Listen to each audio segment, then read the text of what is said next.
Bethesda, apa kabar? Kita bertemu lagi di acara podcast Bethesda. Nah, Sobat Bethesda pernah nggak mengalami kesemutan, nyeri di ujung-ujung jari, kebas, atau bahkan kram? Mungkin Sobat Bethesda menderita tentang neuropati. Nah, neuropati itu apa sih? Ayo kita bahas bersama-sama, ngobrol asik bersama dokter sebelah saya, itu Dr. Pinson, spesialis saraf. Halo Dr. Pinson, apa kabar? Sehat selalu dok. Baik, Dr. Teres, sehat. Nah, kita mau ngomongin nih dok tentang kesemutan-kesemutan atau tentang neuropati. Sebenarnya neuropati itu apa sih dok? Terima kasih Dr. Teres, Sobat Bethesda. Neuropati itu adalah istilah untuk menggambarkan semua gangguan di saraf tepi. Saraf tepi itu apa? Saraf tepi itu adalah saraf yang bukan dari otak ataupun sumsum tulang belakang. Gitu ya dok. Terus kalau misalnya gejalanya tuh kayak apa sih dok? Gejala yang khas dari neuropati adalah baal, kebas, kesemutan, nyeri seperti terbakar, atau kalau orang Jawa bilang kelomboan gitu ya, atau seperti ditusuk-tusuk, yang memang biasanya pada ujung jari, baik itu tangan maupun tungkai.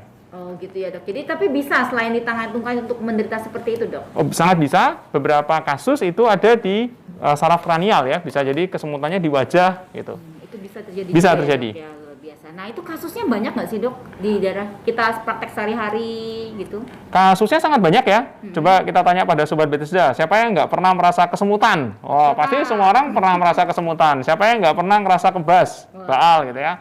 Tetapi tidak semua rasa kebas, rasa baal, rasa kesemutan itu adalah neuropati.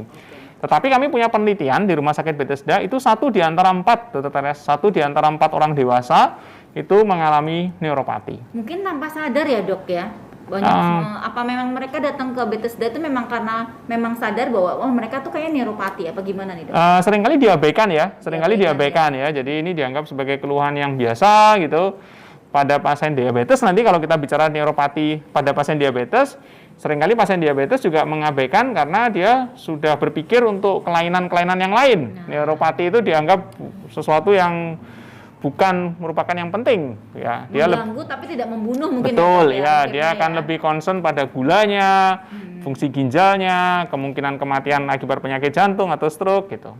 Oke, nah dok, kalau misalnya selain gigingan kebas-kebas, apakah mungkin ada gejala-gejala lain yang misalnya kita nggak sadar bahwa itu sebenarnya juga neuropati?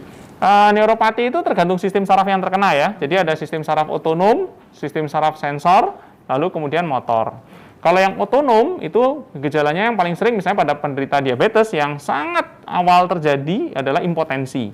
Itu neuropati ya. Kemudian yang kedua adalah perut itu rasanya sering penuh karena ususnya itu tidak mau jalan. Nah, jadi neuropati makan sedikit perutnya sudah terasa penuh. Nah, kembung itu juga bagian dari neuropati sensor. Pada kasus yang berat yang otonom tadi akan berlanjut kepada yang sensor ya. Yang sensor itu tadi ya kesemutan, baal gitu ya. Lalu kemudian pada kasus yang lebih advance lagi, yang kena motor, berarti ada kelemahan ya. Misalnya kalau pada kasus yang berat bahkan pasiennya tidak mampu mengancingkan baju atau tidak mampu menggunakan sandal karena kalau mau pakai sandal nggak bisa jepit dok. Jadi sampai segitunya ya. Sampai segitunya pada berat, pada kasus yang advance. Nah, Sobat Bethesda harus waspada nih kalau misalnya memang ada gejala-gejala situ, segera apa dok harus kita? Pertama, dipastikan ini neuropati atau bukan, ya. Karena pada kasus neuropati ada 2 istilah, Dr. Teres dan Sobat Bethesda. Yang pertama adalah point of no return. Point of no return itu ketika serabut saraf itu sudah berkurang lebih dari 50%, kemungkinan pemulihan itu menjadi lebih susah. Nah, jadi kita harus datang yang kedua pesannya, seawal mungkin. Ya, begitu terdeteksi seawal mungkin, diberikan penanganan yang tepat, kemungkinan pemulihan, kemungkinan penyembuhan akan jauh lebih besar. Begitu memang. Jadi kalau kita diagnosis lebih awal, itu akan mempengaruhi prognosisnya ya dok ya? Iya, akan mempengaruhi perjalanan penyakitnya, akan lebih baik. Ya. Nah dok, kalau misalnya kita pengen tahu nih, kita neuropati apa enggak, apa yang harus dilakukan dok? Pertama begini Sobat Bethesda dan Dr. Teres. Pertama speak up. Speak up itu sampaikan keluhan, ya, sampaikan keluhan. Jangan menganggap bahwa itu sesuatu yang wajar. Oh, wajar ya naik motor kesemutan. Wajar ya habis ngulek kesemutan. Wajar ya sakit diabetes kesemutan atau baal atau rasa seperti terbakar. Nah, itu disampaikan. Kenapa? Karena diagnosis neuropati pada sebagian besar kasus cukup dengan mendengarkan keluhan pasien. Kalau pasiennya itu mengeluh, dokternya mendengarkan dan keluhannya tipikal. Kesemutan, baal, kebas, seperti terbakar, seperti ditusuk jarum, seperti disengat listrik. Belum Ya. pernah saya, Dok. Pasiennya juga sering kali gitu. Apakah seperti disengat listrik, Bapak Ibu? Dereng nate gitu ya, itu juga sering. Nah, lalu kemudian setelah disampaikan, dokter akan mencari kemungkinan penyebab. Yang tadi seperti disampaikan Dokter Teres, misalnya ini pembuluh darah atau saraf.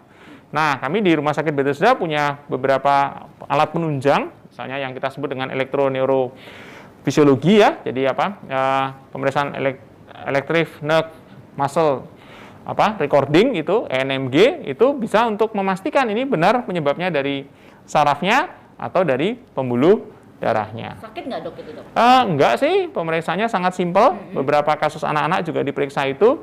Ada yang bagus dari pemeriksaan itu, yang pertama memastikan juga derajatnya. Jadi pada beberapa kasus ketika kami harus mengedukasi pasien, misalnya ini bisa pulih enggak, kan pertanyaan begitu ya. Yang tadi itu ada istilah point of no return. Jadi berapa sih serabut saraf yang kira-kira masih tersisa? Iya, itu.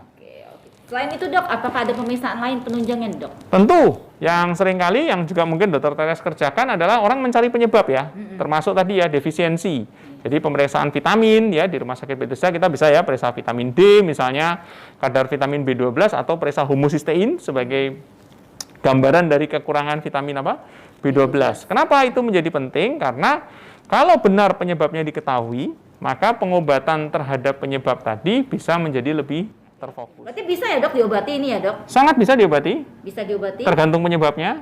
Penyebabnya diobati, neuropatinya juga diobati. Oke, itu. Jadi nggak cuma kita ngobatin neuropati, tapi kita harus tahu penyebabnya. Makanya kita harus ke dokter juga untuk memastikan ya, Dok ya. Iya. Diagnosis pastinya apa, penyebabnya apa, dan kita bisa mengobati dengan tuntas. Nah, ngobatinnya pakai apa sih, Dok, sebenarnya rata-rata? Yang pertama tergantung penyebab ya. Kalau tadi kita bicara penyebabnya yang paling sering kan apa? Diabetes ya, misalnya, lalu vegetarian. Berarti kalau vegetarian itu defisiensi atau malnutrisi ya, orangnya dietnya salah ya. Kemudian pekerjaan yang berulang. Nah, itu tergantung penyebab. Artinya gini, kalau diabetesnya tidak diobati, apapun yang kita kerjakan, neuropatinya jalan terus. Yang pertama itu. Lalu kemudian pada kasus dengan gangguan fungsi ginjal, itu juga begitu. Fungsi ginjalnya harus diperbaiki supaya neuropatinya tidak jalan terus. Pada kasus defisiensi, misalnya yang kekurangan vitamin B12, atau kasus-kasusnya Dokter Teres yang banyak, misalnya kekurangan vitamin D, yaitu diberi suplementasi supaya dia membaik. Lalu diobati gejala neuropatinya. Ya, gejala neuropatinya bagaimana ngobatinya? Pada waktu konsultasi ke dokter, sampaikan gejala apa yang paling dominan dan gejala apa yang paling mengganggu. Karena pengobatannya akan sedikit berbeda. Misalnya rasa baal, itu pengobatannya mungkin sedikit berbeda dengan rasa terbakar. Rasa terbakar seperti ditusuk-tusuk jarum mengganggu tidur di malam hari. Nah, itu juga pengobatannya akan sedikit berbeda. Lalu kemudian yang berikutnya yang tidak kalah penting, biasanya dokter akan memberikan vitamin. Nah, ada penelitian yang juga pernah dilakukan di Rumah Sakit Bethesda bahwa pemberian kombinasi vitamin B1, B6, dan B12 itu memperbaiki gejala neuropati dengan sangat signifikan, Dokter Teres. Wah, luar biasa. Termasuk juga vitamin D. Ya, jadi kalau orang diberi suplementasi vitamin D, kadar vitamin D-nya naik, gejala neuropatinya juga membaik. Ya. Baik. Wah, luar biasa ya, Dok. Berarti tentang vitamin juga ternyata membantu juga ya, Dok ya. Tapi kita harus tahu penyebabnya dulu sebelumnya. Ya, karena kalau tidak diketahui penyebabnya, apapun yang dikerjakan, ya kalau penyebabnya jalan terus, ya tidak optimal. Ya. Oke, luar biasa. Nah, Sobat Bethesda sekarang udah tahu kan apa sih tentang neuropati, penyebabnya apa, siapa yang saja bisa terkena, dan juga diagnosis juga terapinya. Oke, sampai jumpa lagi. Terima kasih Dr. Pinson, luar Terima biasa kasih sekali, banyak. sangat jelas sekali. Kita ketemu lagi di podcast Bethesda berikutnya. Sampai jumpa.